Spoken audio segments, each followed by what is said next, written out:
Vous êtes sur la WF1 TV. Mesdames, Messieurs, bonsoir. Bienvenue dans ce flash d'information. Affaire Sonko Mame Mbaye Niang, un procès qui tient en haleine tous les Sénégalais. Cette affaire qui oppose l'ancien ministre de la Jeunesse Mame Mbaye Niang au leader du parti PASTEF Ousmane Sonko sera jugée devant le tribunal correctionnel de Dakar. En effet, Ousmane Sonko est accusé de diffamation par Mame Mbaye Niang sur une affaire de détournement de 29 milliards de francs CFA du programme des domaines agricoles communautaires PRODAC.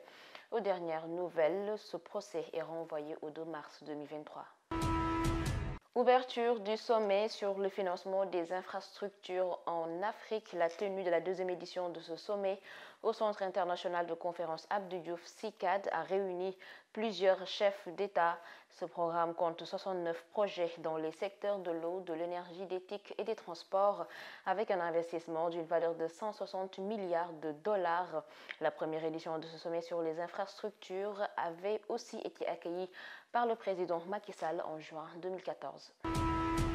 Dans l'actualité internationale, le Parlement péruvien refuse la tenue d'élections anticipées en 2023. Pour la deuxième fois, le Parlement du Pérou a refusé d'avancer les élections de 2024 à décembre 2023. Pour cause, le projet de réforme constitutionnelle n'a pas atteint le nombre de voix requis, a fait savoir le président du Parlement, José Williams. En Asie-Pacifique, les Philippines donnent aux États-Unis un accès à des bases militaires supplémentaires. Ce jeudi 2 février, Washington et Manille ont dévoilé un accord permettant aux soldats américains d'accéder à 4 bases supplémentaires de ce pays d'Asie du Sud-Est. Les Philippines cherchent, tout comme les États-Unis, à contrer la montée en puissance militaire de la Chine.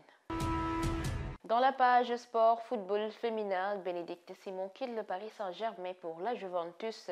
Arrivée en 2020 au Paris Saint-Germain, Bénédicte Simon n'aurait pas trouvé sa place au sein du club parisien. La jeune femme qui a disputé 4 rencontres avec le club de la capitale et qui était sous contrat avec Paris jusqu'en 2024 est finalement transférée à la Juventus Turin. Toujours en football mondial féminin 2023, l'Australie et la Nouvelle-Zélande contestent le sponsoring de l'Arabie Saoudite.